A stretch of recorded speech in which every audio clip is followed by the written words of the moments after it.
So before we start the course, I just hear some feedback, and let me say preach about activity in academia. It is my impression. Other people might have another one. If some of you may touch academic environment and dislike the uncertainty of outcome, too many unknowns and uncertainties. If you select more like industrial environment, there will be much less uncertainty. You will have well-defined goal, well-defined outcome, and some people may be happy, but there will be much less freedom and much more pressure. So it's like conservation law. Less certainty, but more freedom. So who we are and what are we doing? Well, thanks again for presenting last time, and thank you for keeping up your mood and strength to keep coming to the meetings. We have completed chapter 1. You are certified experts in molecular model building. I hope you enjoy this title and practice building a lot of models.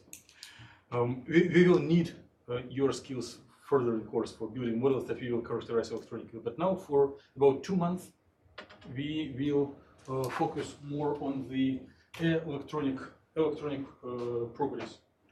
So supposing that geometry has already been provided from I don't know where, but looking for the orbitals, molecular orbitals, or we'll call them different ways. So how electrons find their preferred spots in the space.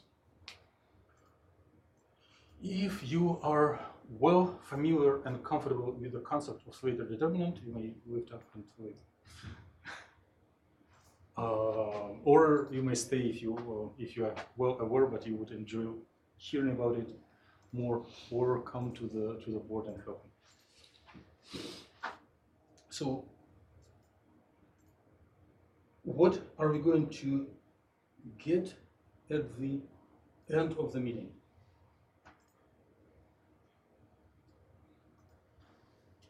Nothing.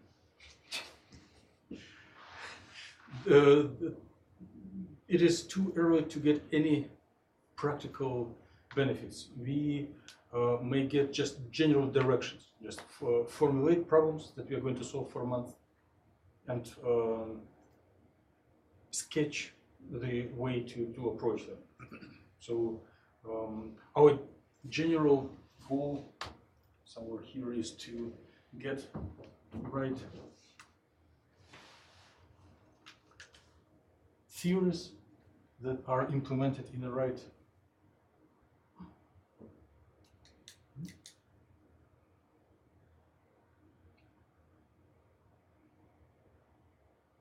zoom. Very good. So write theories and write software, and next chapter. Okay, I'll just freely speak and then through some. So we already realized main challenge of computational chemistry as well. We know the goals to predict observables, and we know the main challenge that there are too many degrees of freedom. When we wipe off, when we forget about nuclear degrees of freedom, when we start to believe that they are point charges, the problem is easier and quicker, but not substantially. We had like 10 to the 100, and now you may have 10 to the 90 grid points if you want to find solution in numerical form. So we will look at the challenges and form the way to resolve them. So let me summarize what we are going to get by the end, so that if you need to leave earlier or if you lose concentration, you do not suffer. We are going to practice separation of variables. We are going to consider atomic orbitals as building blocks for overall electronic wave functions. And we are going to get the background ideas for so-called Slater orbitals, which are, you may write it down. I'm going to say something that looks important for me. So Slater orbitals are protocols.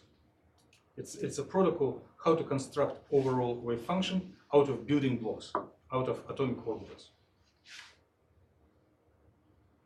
So if you already know it, then you can just, and if you hesitate to leave, you can just lean back and relax.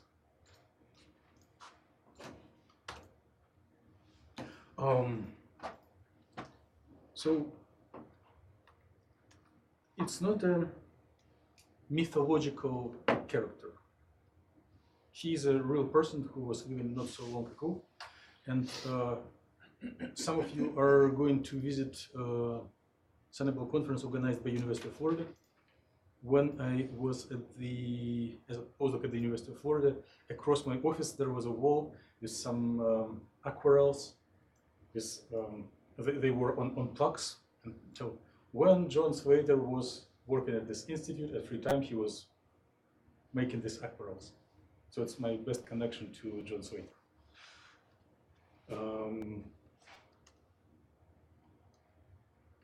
He was visiting the same conference that some of you are going to visit, so you will also have connection to tell stories later on.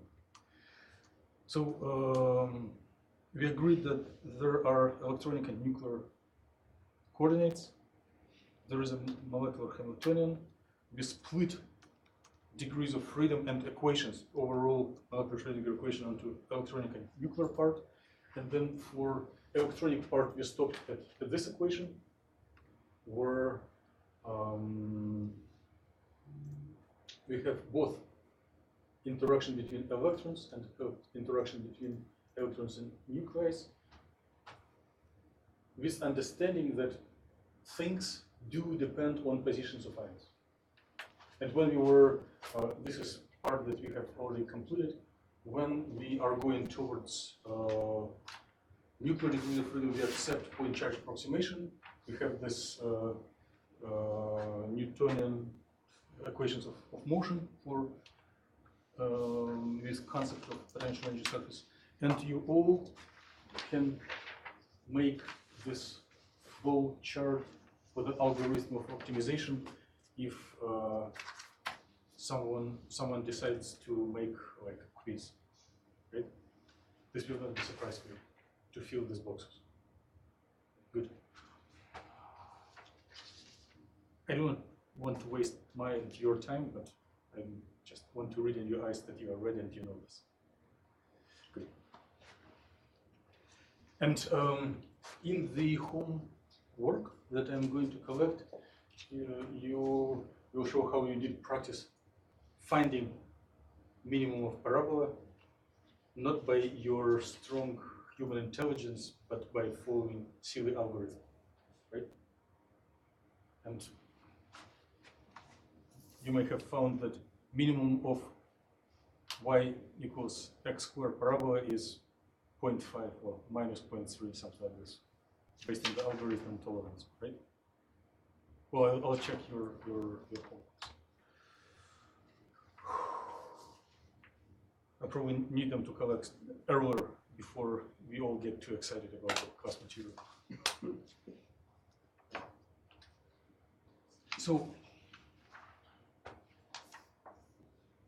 how many types of terms in Hamiltonian, in molecular Hamiltonian, you did observe? Right? 5. 2 kinetics and 3 potential. If we accept that nuclei are point charges, how many terms we will stay with? It's not on the camera. 3, right? So we remove everything that is related to nuclei distance and nuclear kinetic energy, and any good memories about nuclear positions will be stored in the distance from electron to nuclei and in the eigenenergies of electronic states that need to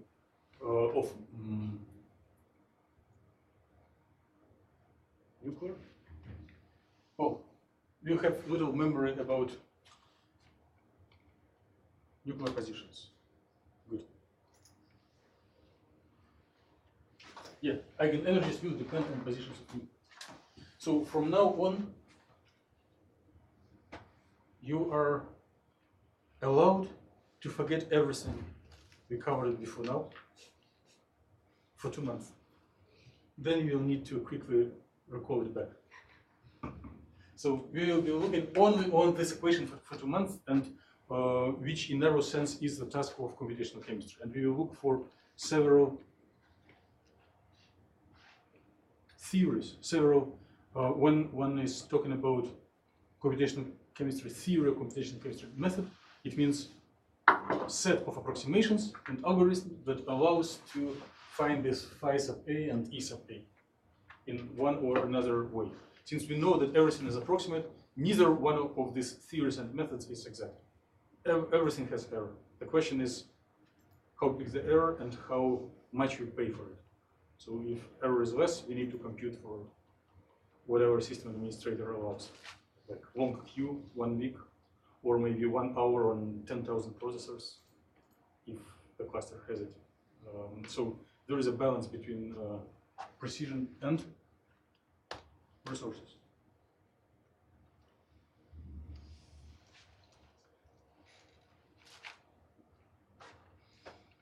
Okay, so here's our favorite example. Remember, we were counting number of degrees of freedom. We were counting the number of nuclear, ionic degrees of freedom in the past. We were overviewing a couple of very simple molecules and counting how many independent degrees of freedom are needed to consider nuclear wavefunction. Now, we don't care about nucleus, we care about electrons. So if we do want to find electronic wave function, it means function that depends on positions of all electrons. And number of independent degrees of freedom is number of electrons times 3. So if it is a, for estimate, we can once again believe that we discretize space, and for each degree of freedom we have about 10 grid points. And then we build function as different values of phi as function of this grid points.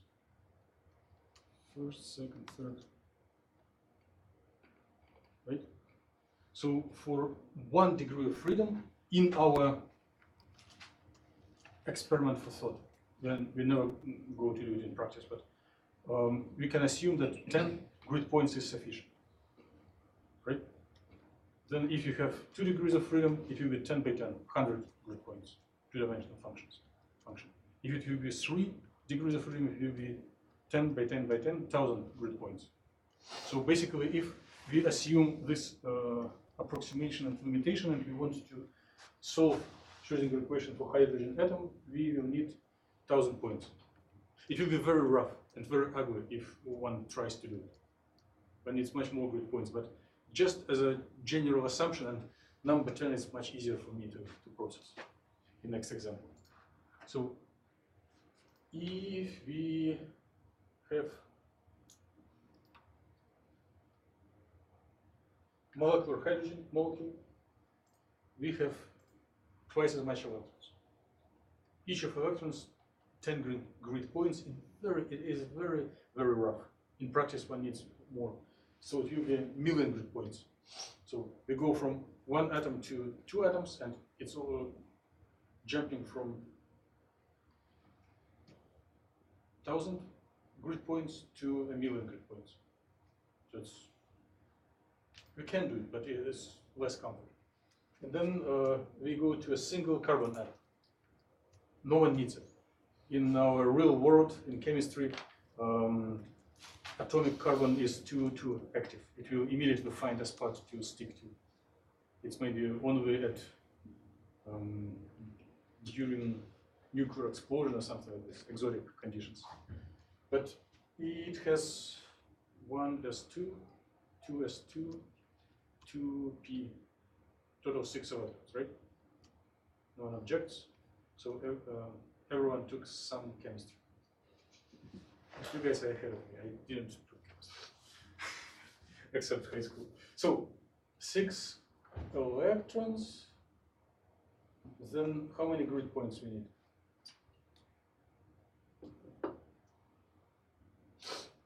Each degree of freedom, each electron is a vector of 3. So 3 degrees of freedom. So we need 6 times 3 will be 18. 10 to the 18 grid points just to solve Schrödinger equation for single carbon atom. How excited are you? And then practice the same thing for acetylene. And we are, well, I can do errors, but it comes to 10 to the 42 grid points. Maybe practical applications of acetylene do not justify this high level of numerical cost. We know it probably, if we would really need to do so, no one would do computational chemistry because it is maybe a little quicker to explore everything in practice, in an experiment. So main challenge is the same as always, as we practiced during looking at nuclear degrees of freedom. Number of degrees of freedom.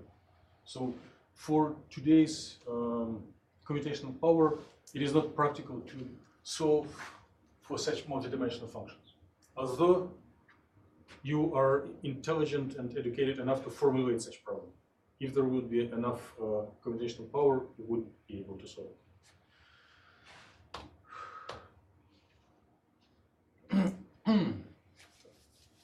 What do we do if number of degrees of freedom is too high?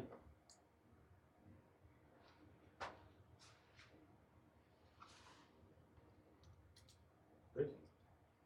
So one may seek not like illness, seek like search. One may search for an opportunity to represent this function in form of products, or something like products, of elementary functions that depend on much less number of degrees of freedom. Right? Or functions that depend maybe only on position of one electron, or maybe even one coordinate. So what if one can, later on I will call this big phi. I didn't care at this time, but later we'll call this one big phi, and then here will be little phi. Little phi of R1, little phi of R2, little phi of R3, and they all are product. If this would be possible, we could separately solve Schrödinger equation for each electron independently, then multiply them and say, hey, here is our wave function. If it would be possible, then the course would be not 3 but 1 credit, and it would end within 1 month. You can imagine that it is not quite right. But general direction of thought is this way. So we need to find at which conditions we can use product form, or maybe adjust product form and find conditions when it is not as dangerous, or maybe find product form and formulate which correction needs to be added, or assess the amount of error in wave function in comparison between the pure complete wave function and the one that we built out of elementary building blocks.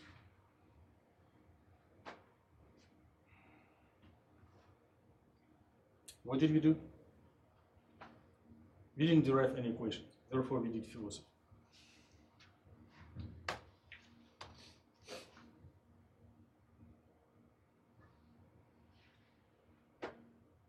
Why? Why we cannot immediately represent wave function as products of one electron orbitals of functions? Why cannot we select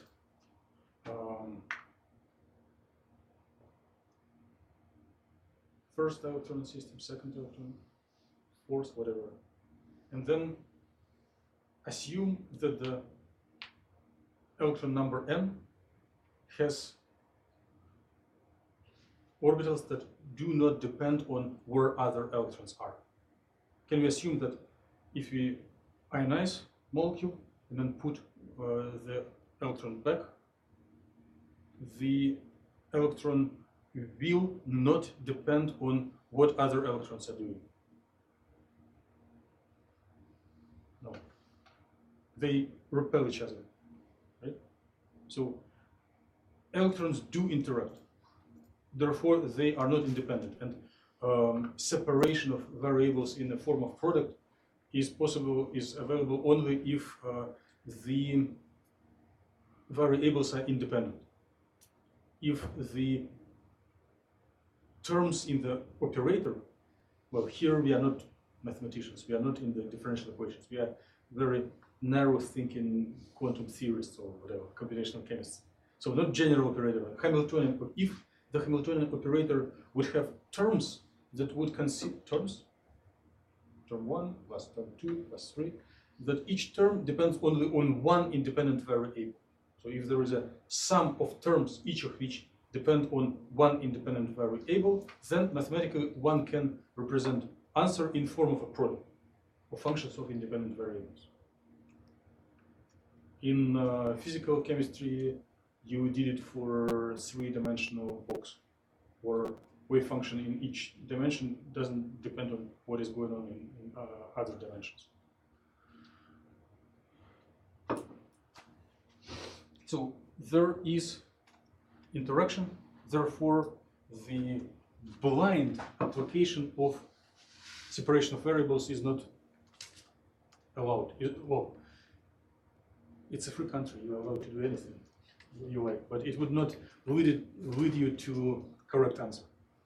It will not help to predict observables.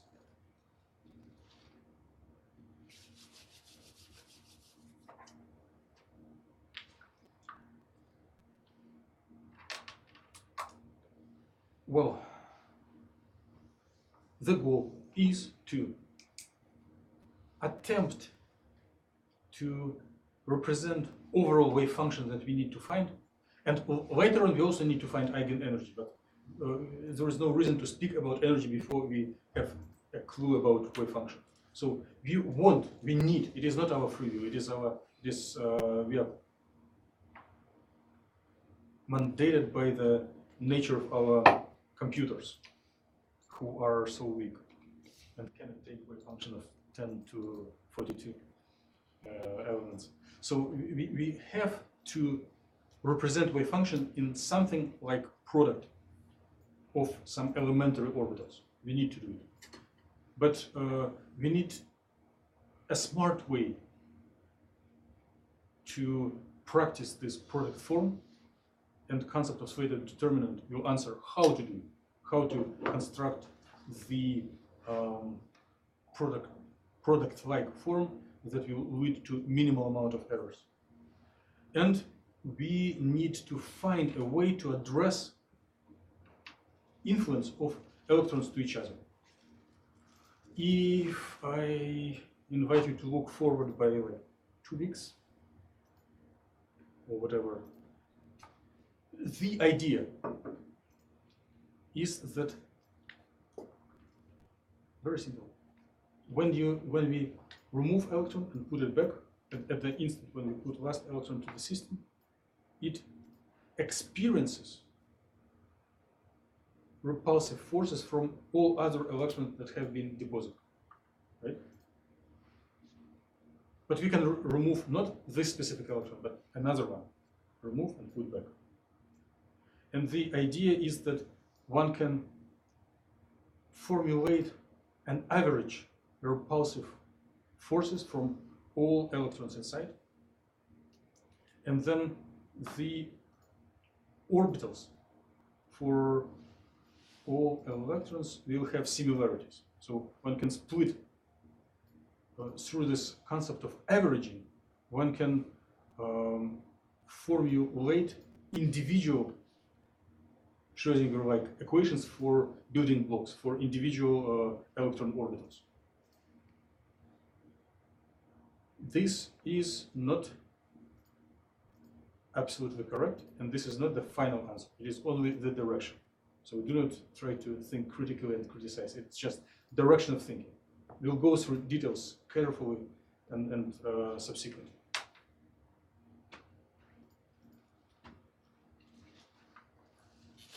Another area of our memory that we need to focus on. If you used to have a good teacher in your PChem class, which you may or may not, you need to memorize from the top of your head the equations for hydrogen orbitals. If you don't, it's not your fault, it's fault of your instructor. But when you complete your university degree in STEM, it is not a bad thing to remember. It's one of the few problems that can be solved exactly, and it is an important luggage of humankind knowledge. So since right now everything is very loose, we will come to rigorous logical steps later on. Now I'm hand waving and drawing general picture. So since humankind doesn't know too many exactly solvable problems for Earth, basically the only thing that we know exactly is hydrogen atom wave functions. We would like to use them as a basis function for each atom that is in our model. Or even if it is not exactly possible, to use them to make maximal use of our knowledge of these functions. So use hydrogen functions, find the protocol, how to construct overall wave function out of elementary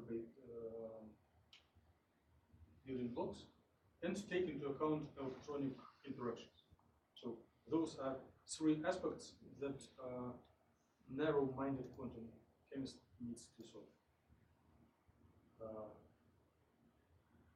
Broad-minded quantum chemists also need to think about non-adiabatic couplings and nuclear wave functions. But this, if you learn how to solve these three challenges, if you will be able to browse through a couple of theories that address these three challenges, you can count on career and bread and butter. Okay? So, basis functions, protocol how to compose big wave function out of small building blocks, and electron-electron interaction. So for several weeks and at least 2 months, we will be focusing on these aspects.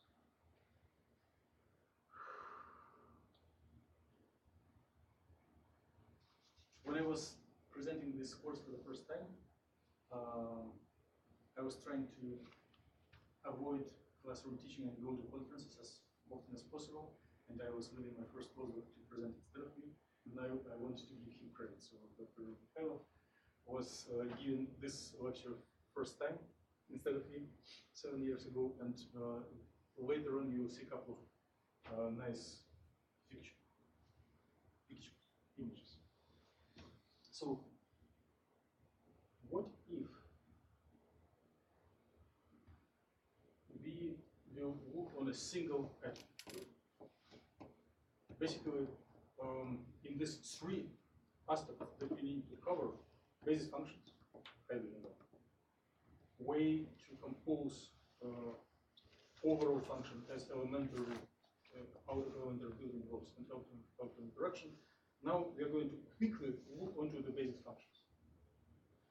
So you know this reverted triangle which is gradient, right? And if someone is lazy to write derivative d over dr, one can replace it with triangle.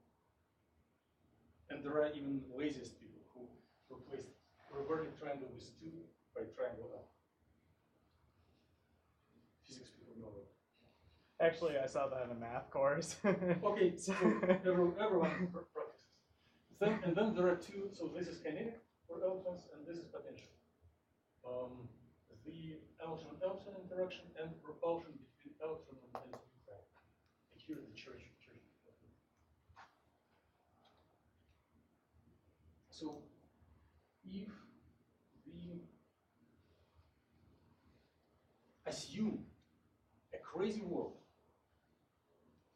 where electrons do not interact with each other, where there is no, so this R sub ij means 1 over Ri minus Rj for radiation. If we assume a world where electrons do not interact, where we have only kinetic energy and attraction of electrons to nuclei, we would be able to solve it almost immediately, or with like much more easier. We would practice products. We would solve individually for all orbitals. Then we would practice products and compose overall answer. So the absence of electron-electron interaction would make everything super simple. We know that it is light, that electrons do interact, voluntarily or involuntarily. But right now we are going to imagine it just for a minute, and in order to focus on the basis orbitals, our building blocks. So for what do you remember about atomic orbitals of hydrogen? Why should I speak about it? I'm in presence of certified and educated people. Just has one orbital.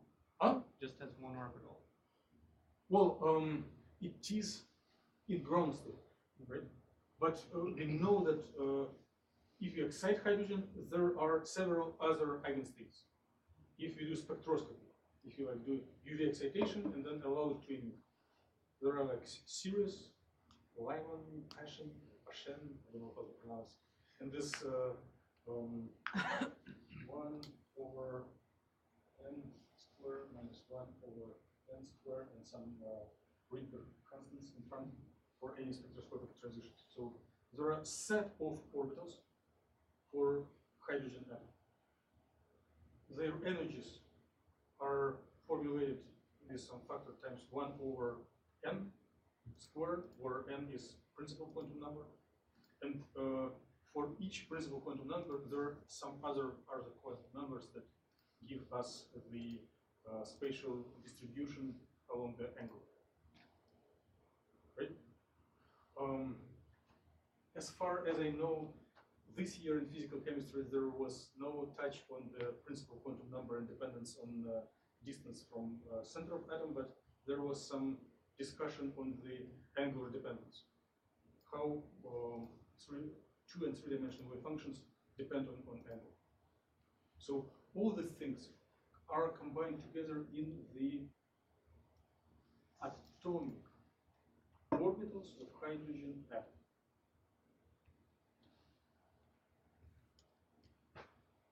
So which orbitals do you know? I better ask it. It's much more fun to ask those who know less. Therefore, for this chemical question, I probably need to ask someone from physics. You are the most physical representative of the group. Which atomic orbitals of the hydrogen are you aware of? Are you talking about like spherical harmonics and? Yes, but tell in simple language for everyone. Well, you can hand wave. Okay, like the wave function can be broken up into two different components. One which depends on the distance from the nucleus, and one that depends on like the kind of like the angle. Yeah. But if you would deliver this at kindergarten, how would you do it?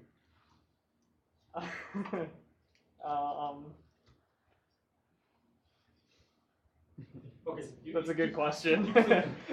Alisa, can you explain atomic orbitals of hydrogen? So that Circle. It's a first yes. So you can show, right? It is what it's so first. I don't know if that's what you wanted, but that's what I got. Next one. For what do you mean? The P orbital. Oh, it's See? Oh yeah. Okay. Yeah, I see what you're looking So for you now. can do this one. Yeah. Which Two one points of them? in the center. There's 5 of them. Yes. So you intuitively know, or maybe much more than intuitive, what are atomic orbitals of hydrogen, right? And as Vijay prompted us very correctly, for these three-dimensional shapes, there are two aspects. First, how the density of electron, probability of electron changes as we go away from the center. So if you go too far from the center, everything will be zero because of attraction to center. So it may be zero, not zero at center. It rises and drops, and then it's zero at infinity. And then as we go around the center, it may go to maximum or minimum. Right? Therefore, one gets these shapes. And if you carefully, rigorously solve for hydrogen orbitals, you'll find that these shapes can be literally exactly specified by how many quantum numbers? 3. Yes, if you forget spin, then 3. What are those quantum numbers? Energy, Principal, the angular, and magnetic. Yeah. Right? So principal is energy, angular is amount of angular momentum, and magnetic is projection on the LZ, on the Z axis. Right? sure. Yeah. I will, for next years, I need to make sure that this is everyone who exits PCAM1 knows it.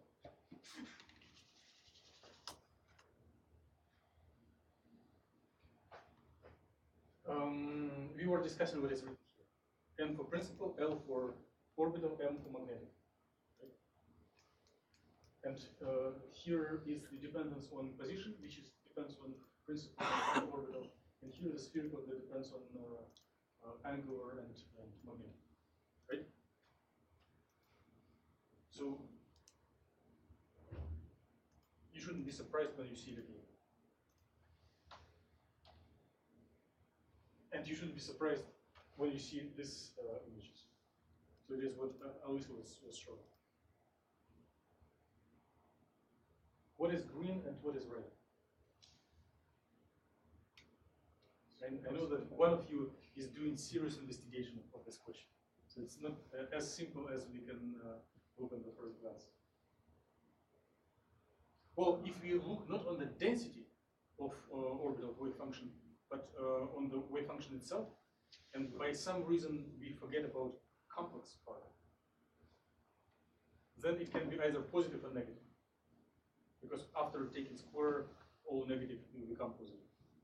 So positive and negative, or maybe negative and positive. So green, the color codes stands for sign of wave function. Here you can torture instructor at this point and ask if you were very carefully looking here, you may find an inconsistency. So if one is looking, no, the inconsistency is here, but the details is not sufficient to catch. If one would look on the explicit form of the spherical harmonics, or if you remember the wave function for three-dimensional rotations, two-dimensional rotations, you remember that it is complex. It is like e to the power magnetic quantum number and then angle. And when we go here, you see only real and not real energy, the positive and negative. There is no imaginary part. There is one trick that is all very often skipped in textbooks. The exact literal solutions of Schrödinger equation that has this imaginary part are then processed with one additional step. They are combined in linear combinations, so the values for magnetic quantum number of the same value but opposite sign, plus and minus, are combined together as summation and subtraction in order to form, and as a result, due to Euler equation, one is getting the wave functions that are real. And then they do have these nice shapes.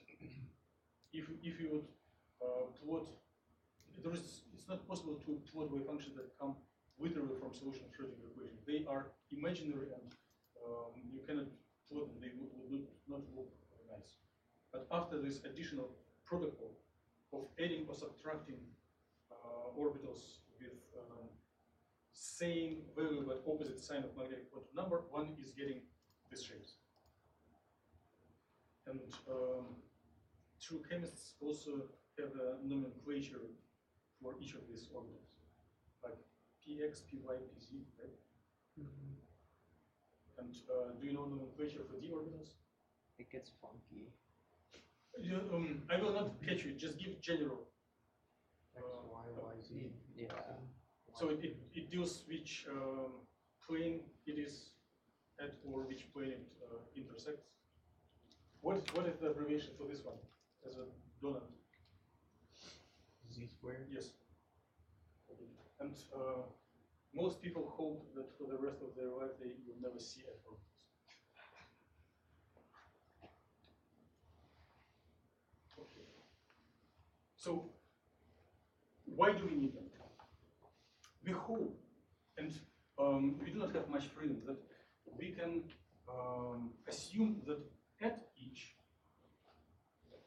atomic center, at each nuclei in the molecule, we do have set of such orbitals. And whatever electrons are available for the system, we will place them at such orbitals. And then multiply these orbitals by each other and obtain overall big wave function of the overall molecule. I'm lying. I'm not telling you exactly. It is just general direction. There, well, not lying. It is too strong approximation. There will be important things that we add to this idea, but general idea is correct. So we are going to assume that at each center, like if you have a satellite, 4 centers, 4 ions, at each ion we do have set of these orbitals and we just populate them with these electrons. And then each of the populated orbitals is multiplied to each other, and then you have multidimensional wave function. If you literally will do it, the results will be very far from reality. But with not very complicated corrections, this can be done. So just please set up your minds to this direction. Now we are unsupported. Tech support. What is next? Many electrons, products, Slater and Powell principle. Well, here are a couple of images for radial shape of wave functions. For s orbitals, it is non-zero in center, and then it drops. And for p, no, I think it is for s orbitals with higher energy. Non-zero, zero, and then again something. So if you look on these orbitals, if you can go through them, it means like something, then nothing, then again something. It's like egg in a shell, right? Or, and here is 4p orbital. So nothing in the center, but then something, and then nothing. And when you go around, it also modulates density. So that one gets this, how do you characterize this shape? By word now. For like, for D orbitals or? No, for p orbitals, which natural object from regular leg. I mean, I would say it's a kind of infinity type thing. Okay, infinity type orbital. Good. Infinity orbital. If you are going to gym for weightlifting, right now these tools for one hand are more cylindrical, but historically they were just cast iron from two spheres and connection, so they were looking very like p orbitals.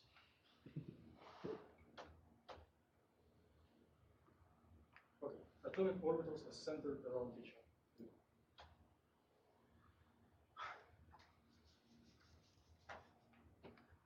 I have heard that in PChem2 you have already discussed the antisymmetry. Yeah. Good. Can you share? I sort of remember. I mean, antisymmetry goes along with fermions, and it's discussing how the order matters in the way you put things into the states. Mm-hmm. Because you have to worry about the up and down arrows, while with the symmetry you have bosons, which order doesn't matter because you can have up or up down or any of those. Okay. Yeah. Thank you. I'm happy to hear the keywords that I recognize. No bosons for today, and for this course, only fermions. So, antisymmetry of what? Or of who?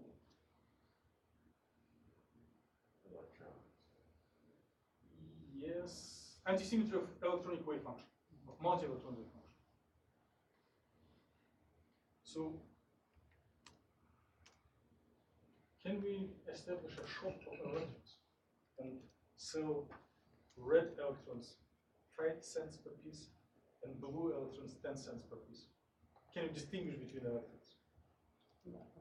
So they are kind of similar or equal.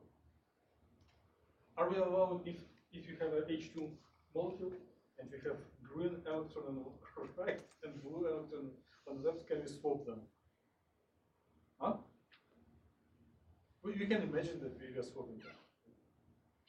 And properties of molecule shouldn't change if you swap. So there are several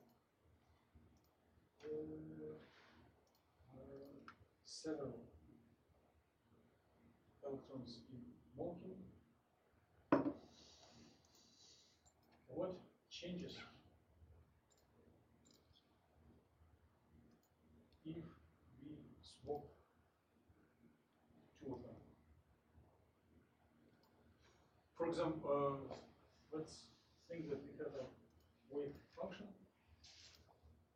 that depends on two electrons, first and second. First at position 1, second at position 2. What will be the density? Electron density which influences the most of the properties of the physical properties. So density will be P at 1 equals absolute value squared of 5 at 1 at. So on the right side, I practice the same function where arguments are in different order, which means I took electron number 1 from position 2 and placed it to position number 2. swap them. Okay? So this is argument first, this is argument second. I swap the elements.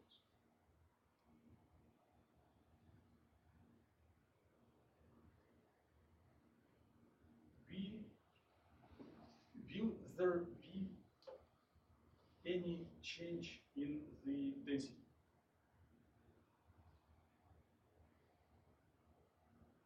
So if you formulate the probability,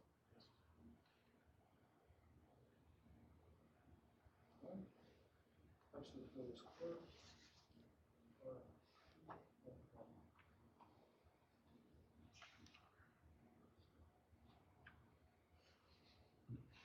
This is line.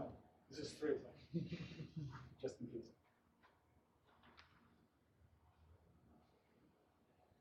So, if we want to believe that electrons are indistinguishable, then wherever the order is, the density should be the same. Right? And our requirement of this indistinguishability of electrons, we have right only to require it for observables with density, but we do not have right to require too much from the wave function. So it would be, this is the hardest part in whole quantum theory. I do not understand it. I'm telling it to you as a parent. So we can require indistinguishability only for observables. We cannot require it for wave function. But this requirement can be satisfied in cases if the after swapping they're the same or if it changes sign.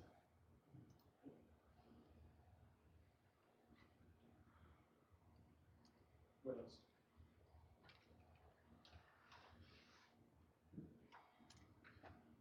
I'm going to introduce the functional form that helps to construct multi-electron wave functions of the single electron orbitals and give some non-rigorous idea why this shape is correct.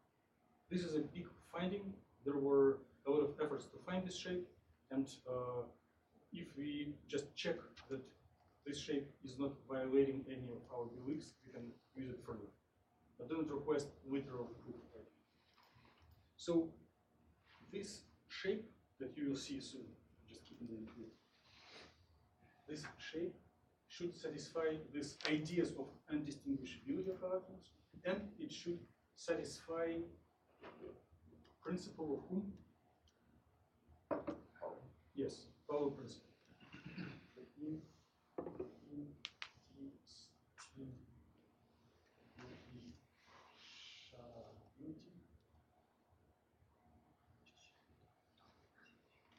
And Paul.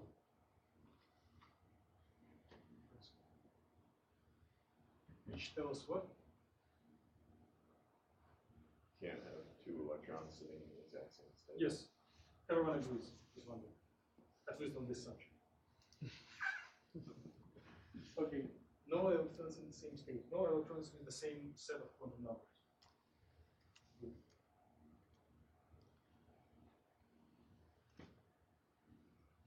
And also, 1, 2, 2. And wave functions should be normalized.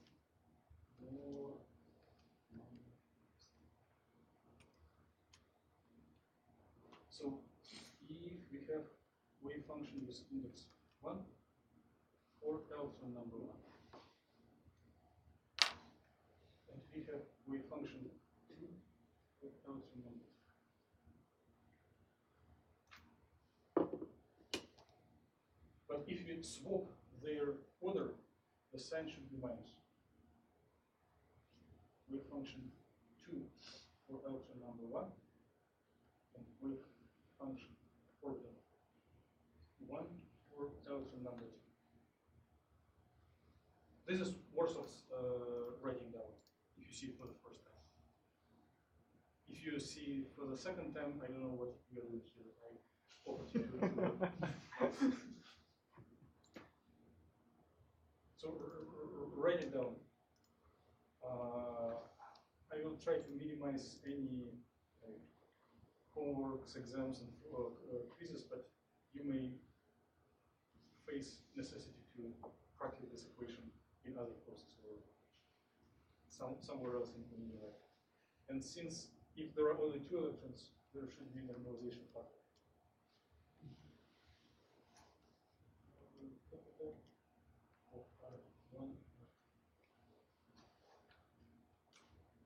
So I'm going to mumble something for another at least 10 minutes, but you will not hear anything new.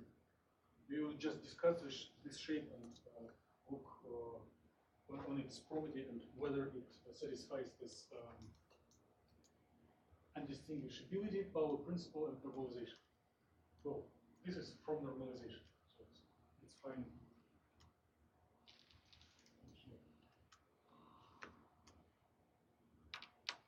And we need to cover the first 2 things.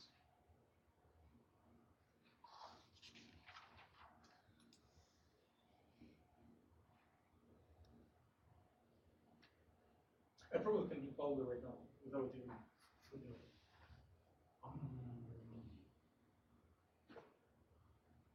So these indices 1 and with positions 1 and 2. We are indexing, we are indexing different electrons. And for this orbitals number 1 and 2, or we can put A and B, I and J, some indices. We are resembling ions, where it is located, and set of quantum numbers. So if, suppose that we want to violate Pauli principle. How can I violate Pauli principle? Phi1 bar1 is equal to phi2 bar2. Yes, I can violate Pauli principle if I assume that both first and second electron are both in the first orbit. So this graph is to violate Pauli.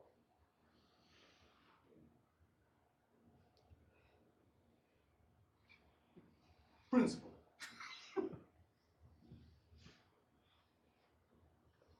I need to edit the recording. Principle.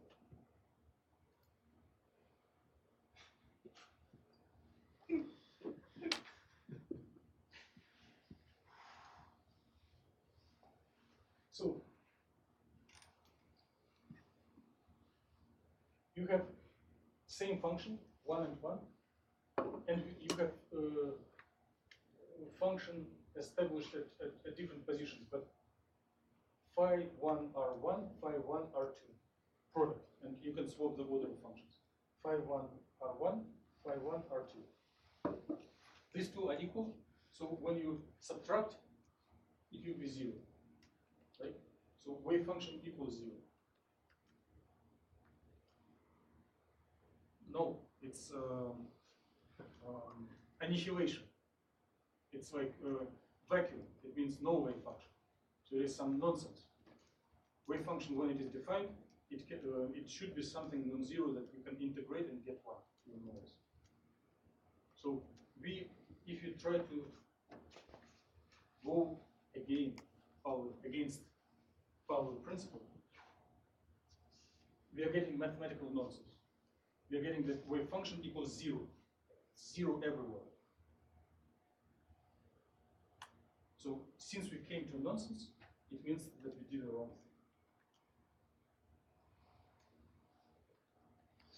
thing. Therefore,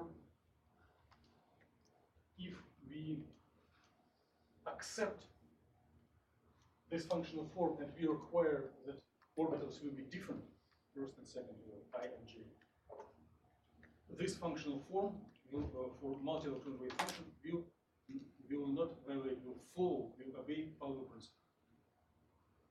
So, done with normalization, done with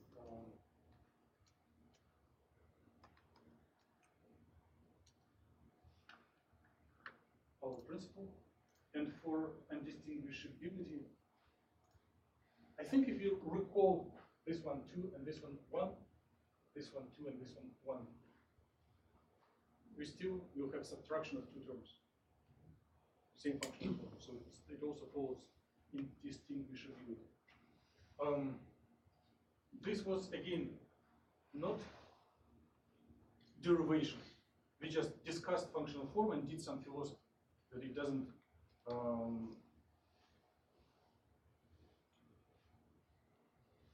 breaks any of our. It goes along with whatever we do it before. I was asking myself, is there a way to literally derive this functional form in some similar problems? And if you want to stay on the academic career and you are thinking about taking upper level courses in the future, I can navigate you to a place of knowledge where you can get literally this answer without any philosophical input. So when you consider two systems of two non-interacting spins, up and down states, and find all possible eigenstates for this system for non-interacting spins, one is getting answer that it can be singlet or three states for triplet. And one is looking for literal wave function of two spins for singlet by diagonalizing the full spin squared matrix. One is getting exactly the same answer. So without any philosophy.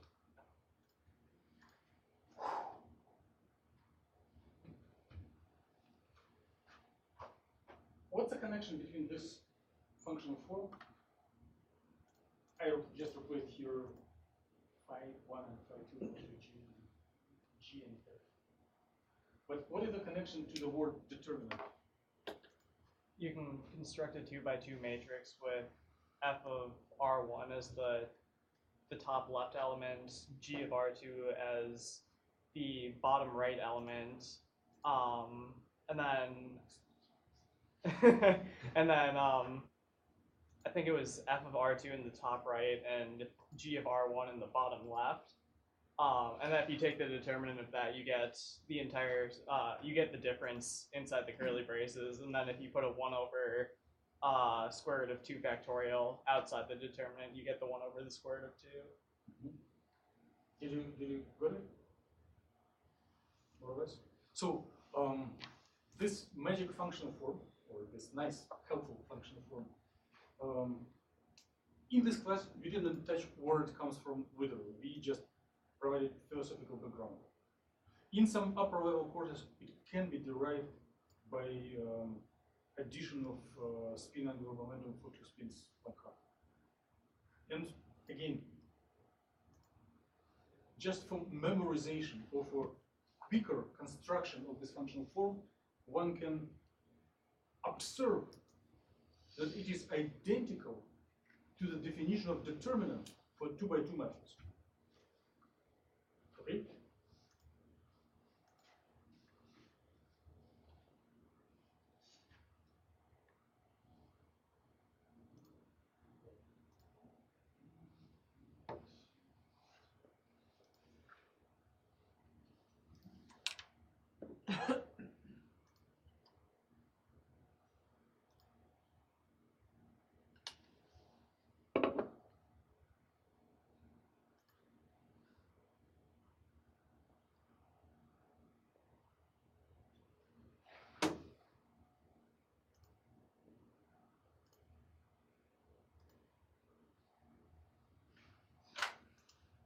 We'll do together. No, Let's you'll help all. Why me? I can have done so much. If you do it, then you'll teach the whole class. Well, they already. No one volunteered. I haven't. You're the most bravest in the class. So You are a freshman in this class. Did you saw it before? No. Oh, okay. So when you see these writings, the matrix and determinant, you take things which are in the diagonal. Oh yeah. Okay. Could you find the totals? You mean quantum 2? Yeah. We had a 3x3. Yeah. I remember doing one Excellent. bigger than Thank you so much. only a 3x3.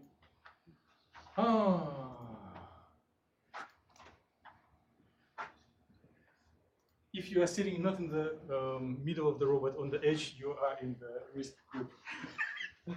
Hey, brain mouse. No, I'm good right So want me to write a matrix at the bottom? Yeah. Yeah, just write what goes here.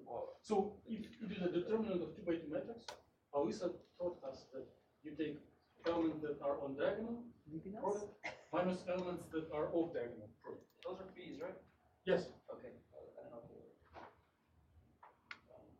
So the matrix is a multi-dimensional object, and we need to convert it into, how to say, radical, just scalar function. Minus.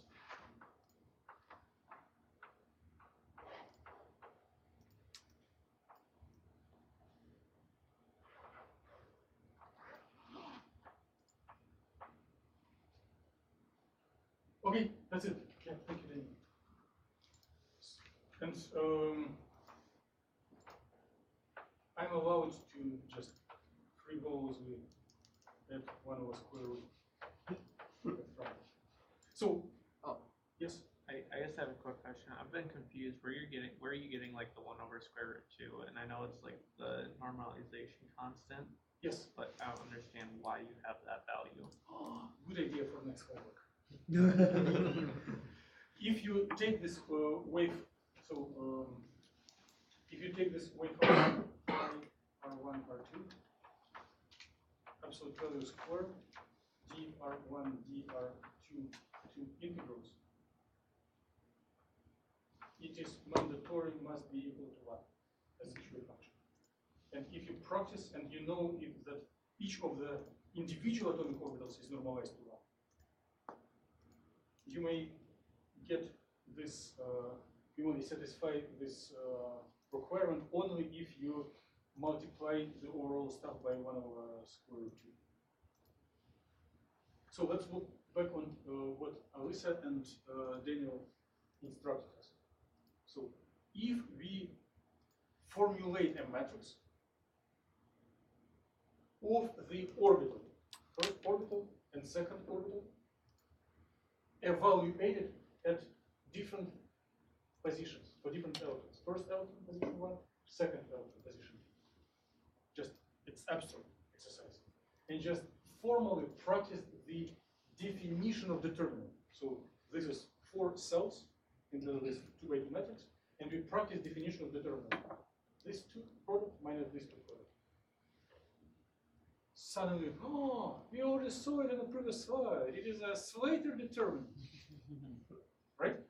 So it is a way how to construct multi-electron wave function out of atomic orbitals that will satisfy normalization,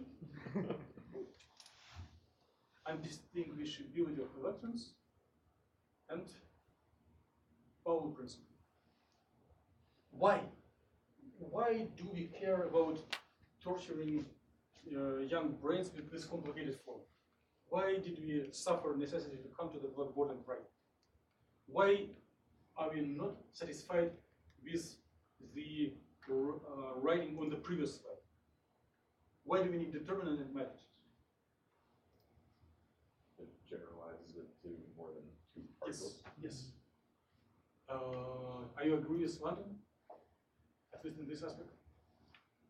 So, we philosophically set up the functional form only for 2 electrons, but sometimes we have much more than 2. And we are not proving it here, but it is the heritage of previous generations.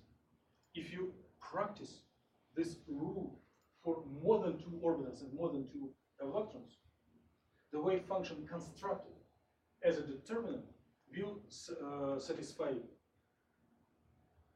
normalization, undistinguishability, and Pauli principle. So it is a general principle for any number of electrons and any number of orbitals. 2, 3, 4, 5, 100,000. And it consists of several products in different orbitals. Not just one product, but several. The larger the number of electrons, the more products is are in the state of the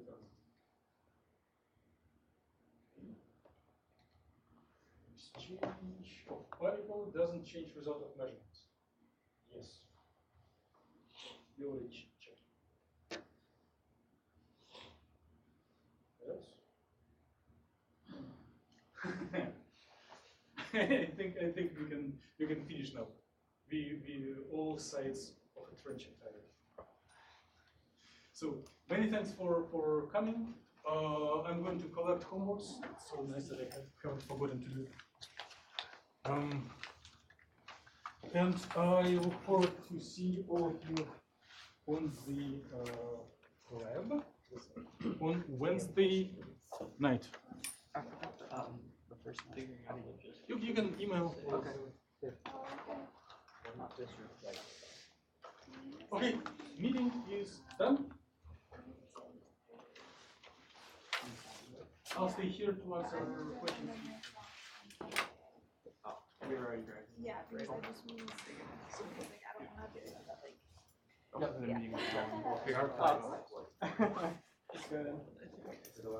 Did he say that? I mean, It's if a you good idea. Like for a meeting, but usually and then we can find out if that's something that. I know that would make it like an hour earlier than you have to go. Data. Data is. Yeah, it's right. Yeah, I mean, Yeah. I don't know, 'cause like he told me that they already